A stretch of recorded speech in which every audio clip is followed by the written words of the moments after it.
Hi, this is a demonstration just to show my experience with setting up my DIRECTV Genie HR34 and adding a 3 terabyte external drive to increase the recording capacity for the HR34 Genie. This is a website that DIRECTV provides, and I'll add this to the comments below, showing that they do offer this capability, but they don't actually offer support officially, and so it's kind of a funny situation, but there are a lot of web pages out there showing how to do this in writing. I thought I'd just show what my experience is actually setting it up on my system. So here's my HR34 Genie. Probably looks something like yours. It's pulled out of my cabinet right now, and what I picked up to add the capacity is a Rockstore 3 terabyte external hard drive. It needs to have a eSATA connection to work. That's what DIRECTV points out. You can't use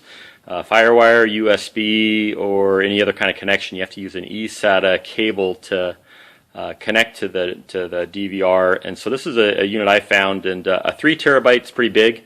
What's in the DIRECTV Genie right now is a 1 terabyte. If you were just to replace it or add a 1 terabyte external, you would be doing no good, because 1 terabyte that's in the external hard drive actually replaces what's inside the Genie. So when you plug in the external, it becomes the new hard drive. Going with a 1 terabyte, replacing a 1 terabyte, you get no increase. If you go with a 2 terabyte, you're going to be doubling, and obviously with a 3 terabyte, you're tripling your recording capacity. And so I went with a 3 terabyte. I figured if I'm going to do it, I'm going to go ahead and do it with something pretty big, and this was a unit that I kind of liked. Okay, so we're back, and I've plugged in my Rockstore drive. I don't have it turned on yet. I have the eSATA cable now plugged into the back of the drive, but not plugged into the Genie yet. And what the directions tell me to do is to turn off my receiver by unplugging the power cord. So we'll do that. It says to actually unplug it. Don't just turn it off. So I'm going to unplug it like it says. Next, look for the port on the back of your receiver labeled SATA, and want to connect the eSATA hard drive with an eSATA cable. Make sure the cable is firmly connected on both ends. So here we go, our SATA cable, and we're going to look for the SATA port.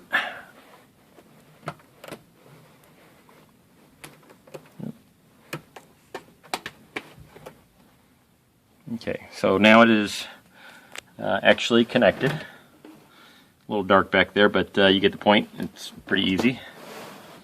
Next thing it tells me to do is to turn on the SATA hard drive and give it a few seconds to spin up. So now I'm going to turn this on. Light comes on, that's good. Okay. And then it says to plug in the power cord on the receiver, and you can see it's, maybe you can hear it, it's spinning up right now. Okay, so now I'm going to plug in the DVR again.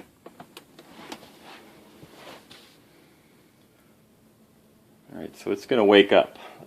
Now the idea on this is, once you plug in, like I say, the hard drive, this one is going to replace the one that's in there. And so the contents that I've had on my DVR, if I've recorded anything, I think they stay within the box. My understanding is they won't transfer to the new drive, and so this will look like a brand new system in terms of my DVR recordings. I'm not sure exactly how it's going to work with it regards to my settings that have been on my DVR historically, whether it carries over my account information, whether it carries over my recording preferences, my subscriptions, and so forth.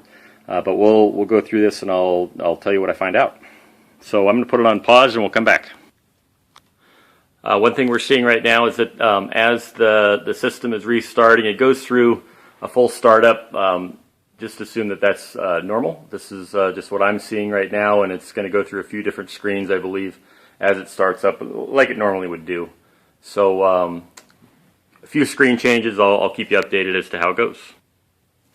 Here's another screen that we're seeing right now. It's saying it's formatting the storage device, and this was a question I had because I wasn't sure if my hard drive would have to be formatted into a new format before plugging it into the DVR, and apparently that's not the case. So it seems like the DVR is taking care of formatting my new hard drive, which is good news. So it's also going through the settings to connect with the satellite and so forth, and again, I'll keep you updated. Okay, we're back again, and now I'm looking at the screen that has come on after having installed my drive and onto my DVR. I get a message saying direct whole home DVR service has been authorized on your account. This allows you to share your recorded program with other receivers on your network. So it almost looks like it's thinking this is a brand new system. We're going to see how well it incorporates my existing setup into my new drive into my setup. So we'll see. I'm going to click continue. Yeah, it's set sharing options for this location. Press select on an option to change it. Tip playlist sharing can be changed at any time in settings under the whole home. So share playlist, yes, and allow deletion from all rooms. Okay, sure. Yes. I'm gonna go through my, there we go. Yes.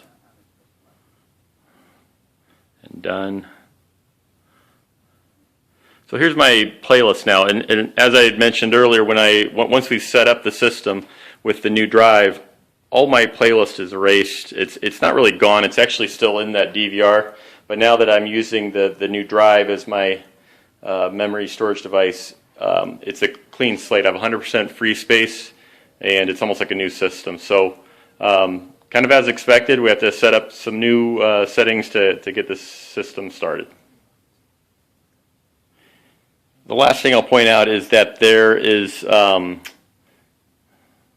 I have to wait for this that little screen to go away, that the recordings that I had scheduled to have happen in the future have been cleared out. All my subscriptions are gone, and all my to-do list items are gone. So really, when you do add an external drive, be ready to have to reprogram your DVR for future recordings and subscriptions, and also consider the fact that you're going to lose what you already had recorded. But with 3 times the capacity, it might be worth it, and was really quite easy. So good luck, everybody.